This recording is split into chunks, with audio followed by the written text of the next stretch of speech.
Hello everyone, welcome to smart zone. आज की इस वीडियो में मैं बात करने वाली हूँ राजस्थान बिजली विभाग वैकेंसी 2021 के बारे में। यहाँ पे राजस्थान बिजली विभाग की तरफ से न्यू नोटिफिकेशन जारी की गई है, जिसमें कि आपको JEN, AEN, PO और इसके अलावा और भी पोस्ट यहाँ पे निकाली गई है। तो डिटेल में मैं आपको इसका सिलेबस बताने वाली हूँ, सिलेक्शन प्रोसेस साथ में बताऊंगी, एग्जाम पैटर्न भी बताने वाली हूँ, सैलरी आपको यहाँ पे कितनी मिलेगी, एलिजिबिलिटी क्या क्या रखी, क्या क्वालिफिकेशन आपसे मांगा गया है, एज लिमिट यहाँ पे क्या रहने वाली है, और यहाँ पे जो टोटल वैकेंसी निकाली गई है वो 1075 निकाली गई है और ऑल इंडिया से कैंडिडेट इसमें अप्लाई कर सकते हैं। तो चलिए आज की ये वीडियो शुरू करते हैं। वीडियो को शुरू करने से पहले जो लोग भी चैनल पर पहली बार आए हैं, चैनल को सब्सक्राइब जरूर कीजिएगा और बेल आइकन कॉल पर सेलेक्ट कर लीजिएगा, ताकि ऐसे ही वीडियो की नोटिफिकेशन आपको आगे भी मिलती रहे। तो यहाँ पे जो वैकेंसी निकाली गई है JEN, AEN की, तो यहाँ पे अलग अलग नोटिफिकेशन जारी की गई है। अलग अलग वैकेंसी के लिए अलग अलग नोटिफिकेशन है। तो सबसे ज़्यादा वैकेंसी जो है वो जूनियर इंजीनियर की निकाली गई। तो जूनियर इंजीनियर की सबसे पहले हम लोग यहाँ पे डिटेल सिलेबस देखने वाले हैं और इसका एग्जाम पैटर्न देखेंगे।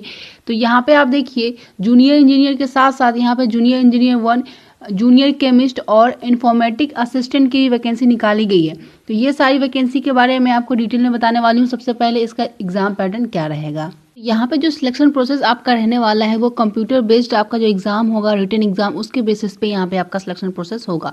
तो यहाँ पे आपका कॉमन रिटन कॉम्पिटिटिव एग्जाम होगा, जो कि आपका ऑनलाइन मोड होगा और यहाँ पे आपको 2 घंटे का टाइम ड्यूरेशन दिया जाएगा। ऑब्जेक्टिव टाइप यहाँ पे आपके क्वेश्चंस रहेंगे मल्टीपल चॉइस के। तो ये आपका यहाँ पे पैटर्न रहेगा। उसके बाद यहाँ पे जो आपका क्वेश्चन पेपर है वो 2 पार्ट में डिवाइड किया गया है। तो एक पार्ट में आपका जो डिसिप्लिन है उससे रिलेटेड क्वेश्चन रहेगा, जैसे कि जूनियर इंजीनियर 1 के लिए देखिए यहाँ पे 60% वेटेज दिया गया है पार्ट ए में। तो पार्ट ए में जो आपका सिलेबस रहेगा वो आपके डिग्री इन इंजीनियरिंग से रिलेटेड जितने भी डिसिप्लिन है जो इसमें दिए गए हैं, जिस डिसिप्लिन से आप अप्लाई कर रहे हो, तो उस डिसिप्लिन का सिलेबस यहाँ पे आपको बताया गया, उसी के स्टैंडर्ड का क्वेश्चन यहाँ पे आपको पूछा जाएगा, जिसका 60% वेटेज रहने वाला है। उसके बाद पार्ट बी में आपका 40% वेटेज रहेगा रीजनिंग एंड मेंटल एबिलिटी का, मैथमेटिक्स का, general knowledge and everyday science का, हिंदी का रहेगा यहाँ पे, और उसका यहाँ पे जनरल इंग्लिश का रहेगा। तो हिंदी और इंग्लिश भी यहाँ पे आपसे पूछे जाएंगे, जिसका 40% वेटेज यहाँ पे रहेगा पार्ट बी का। तो पार्ट ए और पार्ट बी का यहाँ पे आप देख सकते हो सिलेबस भी आपको मेंशन किया गया है। सबसे पहले पार्ट बी का यहाँ पे सिलेबस दिया गया है रीजनिंग एंड मेंटल एबिलिटी का। ये सारे टॉपिक्स यहाँ पे आपसे पूछे जाएंगे। मैथमेटिक्स का टॉपिक्स यहाँ पे आप देख सकते हो, मैथमेटिक्स जो है वो आपका 12th लेवल का रहेगा। General knowledge and everyday science में आपके करंट अफेयर्स भी पूछे जाएंगे, और यहाँ पे राजस्थान के आपसे जो इवेंट है उससे रिलेटेड क्वेश्चन भी पूछे जाएंगे। यहाँ पे आपके हिंदी रहेंगे, उसके बाद यहाँ पे इंग्लिश रहेगा। तो हिंदी आपका जो रहेगा उसमें ग्रामर पूछे जाएंगे एंड लैंग्वेज, जो कि 10th लेवल का रहेगा। इंग्लिश में यहाँ पे आपके इंग्लिश ग्रामर रहेंगे और लैंग्वेज जो कि 10th लेवल का रहेगा। उसके बाद है यहाँ पे जूनियर केमिस्ट के लिए, और यहाँ पे जो आपका क्वेश्चन पेपर रहेगा वो भी यहाँ पे आपको बताया गया है। जनरल हिंदी को छोड़ करके पार्ट बी में जो आपके जितने भी सब्जेक्ट है वो इंग्लिश लैंग्वेज में आप यहाँ पे आपको देना है। तो ये आपके यहाँ पे क्वेश्चन लैंग्वेज रहेंगे। उसके बाद यहाँ पे जूनियर केमिस्ट की मैं बात करूँ तो सेम जैसे जूनियर इंजीनियर में रखा गया है वैसे ही यहाँ पे भी है पार्ट ए और पार्ट बी रखा गया है। 60% वेटेज रहेगा आपका यहाँ पे graduation degree in chemical engineering का। इस लेवल का क्वेश्चन यहाँ पे आपसे पूछा जाएगा। सिलेबस का स्टैंडर्ड यही रहने वाला है। और यहाँ पे पार्ट बी में 40% वेटेज दिया जाएगा रीजनिंग, मैथ, जनरल नॉलेज, जिसमें कि आपका एवरीडे साइंस भी आ जाएगा, हिंदी, इंग्लिश, ये सारे आपके यहाँ पे रहेंगे। इसके अलावा यहाँ पे आप इसके टॉपिक वाइज सिलेबस देख सकते हो, सेम ही है जो कि ऊपर में आपको दिया गया है। यहाँ पे भी आपकी जो लैंग्वेज रहेगी एग्जाम की वो इंग्लिश रहेगा। उसके बाद यहाँ पे है इन्फॉर्मेटिक असिस्टेंट का। यहाँ पे भी 2 फेज में आपका यहाँ पे एग्जाम होगा। फेज 1 में आप देख सकते हो यहाँ पे कंप्यूटर बेस्ड जो रिटन आपका एग्जाम होगा उसमें आपको 2 घंटे का टाइम दिया जाएगा। ऑब्जेक्टिव टाइप के क्वेश्चंस रहेंगे मल्टीपल चॉइस के। यहाँ पे भी पार्ट ए में 60% वेटेज रहेगा आपका data interpretation, data sufficient, major development in the field of information technology, ये आपका यहाँ पे 60% वेटेज रहेगा इसका। इसके अलावा और भी टॉपिक्स यहाँ पे आपको मेंशन किए गए, ये सारे टॉपिक से क्वेश्चन आपके पूछे जाएंगे, जिसका 60% वेटेज रहेगा। उसके बाद आता है पार्ट बी, जिसमें कि 40% वेटेज रहेगा रीजनिंग का, mathematics, general knowledge, general Hindi और जनरल इंग्लिश का। यहाँ पे टॉपिक वाइज सिलेबस आप देख सकते हो। उसके बाद यहाँ पे आता है फेज 2। तो ये फेज 1 में ही आपका रहेगा। फेज 1 में पार्ट ए और पार्ट बी रहेगा। फेज 2 में यहाँ पे टाइपिंग भी आपका होगा। तो यहाँ पे देखिए क्वालिफाइंग टाइपिंग स्पीड आपकी कंप्यूटर पे क्या होनी चाहिए। हिंदी में आपकी टाइपिंग जो है वो 15 मिनट आपको दिया जाएगा, और इंग्लिश के लिए यहाँ पे भी आपको 15 मिनट दिया जाएगा। टाइपिंग स्पीड क्या होगी वो मैं आपको एलिजिबिलिटी में बताऊंगी। पर जो आपका टाइपिंग टेस्ट होगा वो सिर्फ और सिर्फ क्वालिफाइंग नेचर का होगा। यहाँ पे जो मेरिट बनेगी आपकी उसमें इसका मार्क्स नहीं जोड़ा जाएगा, ऊपर में आपको बता दिया गया है। उसके बाद यहाँ पे आपको ये भी बताया गया है कि यहाँ पे कोई भी आपका इंटरव्यू नहीं। उसके बाद यहाँ पे नेगेटिव मार्किंग भी रखा गया है, यहाँ पे आप देख सकते हो नेगेटिव मार्किंग यहाँ पे रखा गया है। उसके बाद है यहाँ पे आपको ये बताया गया है कि पार्ट ए में, पार्ट बी में और फेज 1 में जो कैटेगरी वाइज कितने % आपको क्वालिफाइंग मार्क्स लाने हैं रिटन एग्जाम में, वो आपको यहाँ पे बताया गया है। यूआर कैटेगरी के लिए 30% मार्क्स होने चाहिए और यहाँ पे SC ST BC MBC EWS ex serviceman PWD category के कैंडिडेट के लिए 20% मार्क्स लाने यहाँ पे अनिवार्य होंगे, तो ही यहाँ पे इनको रिटन एग्जामिनेशन पास किया जाएगा। तो ये आपके यहाँ पे मिनिमम क्वालिफाइंग मार्क्स रहेंगे। तो ये आपका यहाँ पे सिलेक्शन प्रोसेस और एग्जाम पैटर्न रहेगा। उसके बाद यहाँ पे बात करें कुछ इंपॉर्टेंट डेट्स की और एलिजिबिलिटी की, तो सबसे पहले यहाँ पे आप देख सकते हो, यहाँ पे आपको बताया गया इसका जो फॉर्म फिलअप है वो 24 फरवरी 2021 से स्टार्ट होगा और इसमें अप्लाई करने का लास्ट डेट जो है वो 16 मार्च 2021 रखा गया है। तो 24 फरवरी से आप इसमें अप्लाई कर पाओगे। यहाँ पे आपको अप्लाई करने के लिए वेबसाइट मेंशन की गई, यहाँ पे आपको अप्लाई करने के लिए वेबसाइट भी मेंशन की गई है। इस वेबसाइट पे जाके आपको ऑनलाइन अप्लाई करना है। यहाँ पे अगर वैकेंसी डिटेल की मैं बात करूँ तो यहाँ पे आप देखिए जूनियर इंजीनियर इलेक्ट्रिकल के लिए सबसे पहले नॉन TSP एरियाज के लिए वैकेंसी यहाँ पे आपको बताई गई। यहाँ पे आपको कंपनी नेम लिखी गई। उसके बाद यहाँ पे आपको कैटेगरी वाइज वैकेंसी बताई गई और टोटल वैकेंसी कितनी है वो भी यहाँ पे आपको बताएंगे, किस कंपनी में कितनी वैकेंसी निकाली गई है वो यहाँ पे आपको बताई गई है। तो आप यहाँ पे डिटेल वैकेंसी चेक कर लेना कौन से कैटेगरी में कितनी कितनी वैकेंसी निकाली गई है। ये इलेक्ट्रिकल के लिए है। उसके बाद TSP एरियाज के जो वैकेंसी है इलेक्ट्रिकल के लिए वो यहाँ पे आप देख सकते हो। उसके बाद यहाँ पे मैकेनिकल के लिए वैकेंसी है, जूनियर इंजीनियर मैकेनिकल के लिए नॉन TSP एरियाज में यहाँ पे आप देख सकते हो। उसके बाद है यहाँ पे TSP एरियाज की वैकेंसी बताई गई। उसके बाद यहाँ पे जूनियर इंजीनियर सिविल की वैकेंसी आपको बताई गई है। कंपनी यहाँ पे आपको मेंशन किया गया है, देख सकते हो आप जिस भी कंपनी में आप अप्लाई करना चाहते हो उस कंपनी की वेबसाइट पे जाके आपको अप्लाई कर लेना है। और साथ ही यहाँ पे आप देख सकते हो यहाँ पे आपको TSP और नॉन TSP एरियाज के बारे में भी बताया गया। उसके बाद junior engineer control and instrumentation communication के लिए वैकेंसी है, यहाँ पे आपको वैकेंसी डिटेल दी गई है TSP और नॉन TSP एरियाज में। उसके बाद junior engineer fire and safety के लिए भी वैकेंसी है। उसके बाद यहाँ पे जूनियर केमिस्ट की वैकेंसी है, यहाँ पे आप देख सकते हो कंपनी नेम और वैकेंसी टोटल यहाँ पे आपको बताई गई है। उसके बाद यहाँ पे नॉन TSP एरियाज में देख सकते हो इन्फॉर्मेटिक असिस्टेंट के लिए यहाँ पे टोटल जो है वो आप देख सकते हो कितनी वैकेंसी निकाली गई, 32 वैकेंसी निकाली गई दोनों कंपनीज को मिला करके। उसके बाद यहाँ पे TSP एरियाज में देख सकते हो टोटल 14 वैकेंसी निकाली गई दोनों कंपनीज को मिला करके।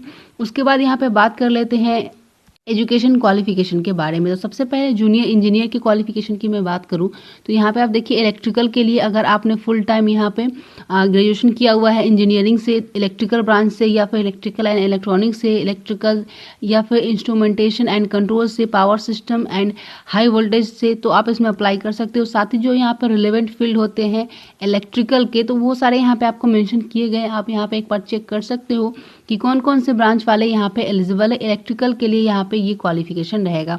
उसके बाद मैकेनिकल वाले इसमें अप्लाई कर सकते हैं। अगर आपने 4 ईयर डिग्री किया हुआ है इंजीनियरिंग में तो आप इसमें अप्लाई कर सकते हो, यहाँ पे आपको रिलेवेंट फील्ड भी मेंशन किया गया है। उसका सिविल वाले इसमें अप्लाई कर सकते हैं। अगर आपने सिविल ब्रांच से इंजीनियरिंग करा हुआ है आप इसमें अप्लाई कर सकते हो। कंट्रोल एंड इंस्ट्रूमेंटेशन कम्युनिकेशन वाले भी इसमें अप्लाई कर सकते हैं। आपके पास यहाँ पे डिग्री होना चाहिए इंजीनियरिंग का 4 ईयर का, तो आप इसमें अप्लाई कर सकते हो। उसके बाद फायर सेफ्टी के लिए वैकेंसी है, यहाँ पे भी आपसे फुल टाइम ग्रेजुएशन डिग्री मांगा गया है इंजीनियरिंग में जो कि रेगुलर होना चाहिए। और साथ ही आपके पास यहाँ पे fire fighting industry and safety engineering से आपने करा हुआ है तो आप इसमें अप्लाई कर सकते हो। इसमें इलेक्ट्रिकल मैकेनिकल प्रोडक्शन इंजीनियरिंग वाले भी अप्लाई कर सकते हैं। अगर आपने डिप्लोमा किया हुआ है तो भी आप फायर सेफ्टी के लिए अप्लाई कर सकते हो। उसके बाद यहाँ पे जो जूनियर केमिस्ट की वैकेंसी है उसमें आपसे अगर आपने फुल टाइम पोस्ट ग्रेजुएशन किया हुआ है इन केमिस्ट्री से और साथ ही में आपने यहाँ पे फुल टाइम ग्रेजुएशन किया हुआ है डिग्री केमिकल इंजीनियरिंग से तो आप इसमें अप्लाई कर सकते हो। उसके रिलेवेंट फील्ड भी यहाँ पे आपको मेंशन किया गया है। उसके बाद है इन्फॉर्मेटिक असिस्टेंट के लिए, तो यहाँ पे आपने अगर ग्रेजुएशन किया हुआ है कंप्यूटर साइंस से, कंप्यूटर इंजीनियरिंग से तो आप इसमें अप्लाई कर सकते हो। या फिर अगर आपने पॉलिटेक्निक किया हुआ है, डिप्लोमा किया हुआ है कंप्यूटर एप्लीकेशन से 3 ईयर वाला तो आप इसमें अप्लाई कर सकते हो। ग्रेजुएशन किया हुआ है आपने law in India with diploma in computer science तो आप इसमें अप्लाई कर सकते हो। तो ये सारे यहाँ पे आपसे क्वालिफिकेशन मांगे गए हैं। उसके बाद बात कर लेते हैं एज लिमिट की। तो एज लिमिट की अगर मैं बात करूँ तो यहाँ पे मिनिमम एज 21 साल रखी गई और मैक्सिमम एज 40 साल रखी गई है। तो यहाँ पे 21 से 40 साल वाले इसमें अप्लाई कर सकते हैं। साथ ही आपको एज में रिलैक्सेशन भी देखने को मिल जाएगा। यहाँ पे आप चेक कर लेना कैटेगरी वाइज कौन कौन से कैटेगरी में कितनी कितनी एज में रिलैक्सेशन आपको दी गई। उसके बाद यहाँ पे क्वालिफिकेशन में एक और इम्पॉर्टेंट बात आपको बताई गई है कि अगर आप फाइनल ईयर वाले हो, अपीयरिंग कैंडिडेट हो, सेमेस्टर आपका फाइनल चल रहा है अभी, तो आप इसमें अप्लाई करने के लिए एलिजिबल हो। आपका जो डॉक्यूमेंट वेरिफिकेशन होगा उससे पहले आपका रिजल्ट जो है वो आ जाना चाहिए। तो आप इसमें अप्लाई करने के लिए एलिजिबल हो, अपीयरिंग कैंडिडेट हो, फाइनल सेमेस्टर में हो या फिर फाइनल ईयर में हो, आप इसमें अप्लाई कर सकते हो। उसके बाद यहाँ पे बात करें सैलरी की, तो यहाँ पे आप देख सकते हो जूनियर इंजीनियर 1 के लिए लेवल 10 के अकॉर्डिंग आपको सैलरी मिलेगी और जो पीटी पीरियड में आपको सैलरी मिलेगी वो 23,700 पर मंथ मिलेगी और आपकी जो मिनिमम मैट्रिक्स पे मैट्रिक्स है वो यहाँ पे 33,800 पर मंथ रहेगी। जूनियर केमिस्ट के लिए भी सेम ही आपको सैलरी मिलेगी। इन्फॉर्मेटिक्स असिस्टेंट के लिए यहाँ पे लेवल 8 के अकॉर्डिंग आपको सैलरी मिलेगी। पीटी पीरियड में आपको 18,500 सैलरी मिलेगी और यहाँ पे मिनिमम आपकी जो पे मैट्रिक्स है वो 26,300 रखी गई है। उसके बाद यहाँ पे बात करें एई के पोस्ट के लिए, असिस्टेंट इंजीनियर के पोस्ट के लिए, तो यहाँ पे भी आपसे सेम क्वालिफिकेशन मांगा जाएगा और सेम ही यहाँ पे आपकी जो सिलेक्शन प्रोसेस है वो रखी गई है और साथ ही यहाँ पे जो एलिजिबिलिटी है वो भी सेम है। तो यहाँ पे आप चेक कर लेना, यहाँ पे भी आपको इलेक्ट्रिकल में ग्रेजुएशन मांगा गया। अगर आपने ग्रेजुएशन करा हुआ है तो आप इसमें अप्लाई कर सकते हो। Mechanical, civil, control and instrumentation, communication वाले, इंफॉर्मेशन टेक्नोलॉजी वाले इसमें अप्लाई कर सकते हैं। फायर एंड सेफ्टी वाले भी इसमें अप्लाई कर सकते हैं। तो ये यहाँ पे एई के पोस्ट के लिए है। यहाँ पे आप चेक कर लेना, नोटिफिकेशन मैं आपको डिस्क्रिप्शन बॉक्स में दे दूंगी। अलग अलग वैकेंसी के लिए अलग अलग नोटिफिकेशन, जैसा कि मैंने आपको बताया एएन की वैकेंसी और सबसे ज़्यादा जो वैकेंसी है वो जूनियर इंजीनियर के लिए निकाली गई है। यहाँ पे आपकी जो एज लिमिट है वो 21 से 40 साल इसमें भी रखी गई है। तो यहाँ पे जो जेई की वैकेंसी निकाली गई है उसमें टोटल जो है वो 946 पोस्ट निकाली गई है। उसके बाद यहाँ पे जो पीओ की वैकेंसी निकाली गई है, पीओ में 6 वैकेंसी निकाली गई है और एई के लिए यहाँ पे टोटल 39 वैकेंसी निकाली गई है और साथ ही यहाँ पे एआई के लिए भी वैकेंसी है। तो एआई के लिए यहाँ पे 46 वैकेंसी निकाली गई है और जूनियर केमिस्ट के लिए 27 वैकेंसी निकाली गई है। तो ये आपके यहाँ पे वैकेंसीज डिटेल है, इतनी वैकेंसीज जो है वो इस पोस्ट के लिए निकाली गई है। और यहाँ पे आईए के लिए जो मैंने आपको बताया था, यहाँ पे आपकी टाइपिंग टेस्ट होने वाली है। तो यहाँ पे जो आपकी स्पीड होनी चाहिए वो 20 वर्ड पर मिनट होनी चाहिए, हिंदी और इंग्लिश दोनों में ही, ये आपको बताएगी। इसके बाद बात करें एओ और पीओ की पोस्ट के लिए, तो सबसे पहले यहाँ पे बात कर ले सिलेक्शन प्रोसेस की ए और पीओ के लिए। तो यहाँ पे भी आपका रिटन एग्जाम होगा जो कि ऑनलाइन मोड से होगा और यहाँ पे आपके ऑब्जेक्टिव टाइप के क्वेश्चंस रहेंगे। मल्टीपल चॉइस के 2 घंटे का टाइम आपको इसमें दिया जाएगा। अगर अकाउंट ऑफिसर के लिए जो आपके क्वेश्चन रहेंगे वो आप देख सकते हो 2 पार्ट में आपको डिवाइड किया गया, पार्ट ए में और पार्ट बी में। पार्ट ए में 60% वेटेज रहेगा और पार्ट बी में 40% वेटेज रहेगा। पार्ट ए में ये सारे टॉपिक्स रहेंगे, इससे आपके क्वेश्चन पूछ जाएंगे, यहाँ पे आप टॉपिक्स चेक कर सकते हो। उसके बाद पार्ट बी में देख सकते हो जिसका 40% वेटेज, इसमें आपकी रीजनिंग, मेंटल एबिलिटी पूछा जाएगा, mathematics, general knowledge, general Hindi और इंग्लिश यहाँ पे आपसे पूछे जाएंगे। यहाँ पे इसके टॉपिक वाइज सिलेबस भी आपको मेंशन किए गए हैं। उसके बाद यहाँ पे पीओ की पोस्ट के लिए देख सकते हो पर्सनल ऑफिसर के लिए, जहाँ पे पार्ट ए में सेक्शन ए रहेगा जिसमें कि पार्ट ए का 60% वेटेज है। सेक्शन ए में ये सारे टॉपिक्स आपसे पूछे जाएंगे एग्जाम में। उसके बाद पार्ट बी है आपका, पार्ट बी में ये सारे टॉपिक्स रहेंगे, इससे क्वेश्चन पूछे जाएंगे। सॉरी, सेक्शन बी है, सेक्शन बी में ये सारे यहाँ पे टॉपिक्स रहेंगे। उसके बाद है यहाँ पे पार्ट बी जिसमें कि 40% वेटेज रहेगा। यहाँ पे reasoning, math, general knowledge, general Hindi और इंग्लिश यहाँ पे आपसे पूछे जाएंगे। इसका यहाँ पे टॉपिक वाइज सिलेबस भी आपको मेंशन किया गया है। कोई इंटरव्यू नहीं होगा, नेगेटिव मार्किंग यहाँ पे रखी गई है। बाकी सारी डिटेल यहाँ पे सेम रखी गई है, एज लिमिट भी यहाँ पे सेम रखा गया है। यहाँ पे मैं क्वालिफिकेशन की बात करूँ तो सारी डिटेल यहाँ पे सेम है, जैसा कि मैंने आपको एई और जेई के लिए बताया। तो अकाउंट्स ऑफिसर के लिए यहाँ पे क्वालिफिकेशन में आपसे सीए मांगा गया, अगर आपने सीए करा हुआ है या फिर ICWA, या फिर अगर आपके पास ये नहीं है तो आपके पास MBA है 2 ईयर का, तो आप इसमें अप्लाई कर सकते हो। अगर आपने MCOM किया हुआ है या फिर BCOM किया हुआ है, 60% मार्क्स है, तो आप इसमें अप्लाई कर सकते हो।